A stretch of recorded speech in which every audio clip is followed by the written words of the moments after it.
Welcome to McPlum, simple solutions served daily. You'll begin by verifying the basics so you don't waste time later. First, check your Android version and which Messages app you use. This affects menu names. Once done, unlock the phone and open the Messages app directly. Don't use a widget. Make sure you're online so the app can sync any cloud backups.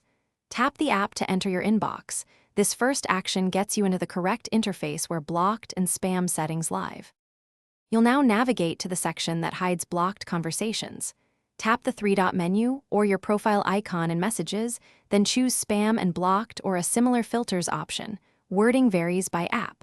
Once inside, view blocked contacts to see numbers and names you've blocked. Also check the spam folder for filtered messages. Some blocked senders' texts appear there.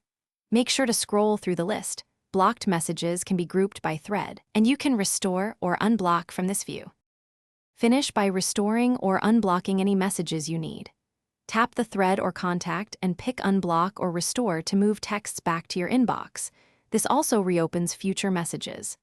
If a message is missing, check your carrier's spam filters and any third-party SMS apps that might intercept texts.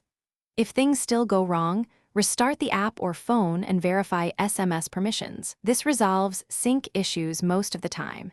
And make sure you haven't enabled a system-level block or do not disturb rule.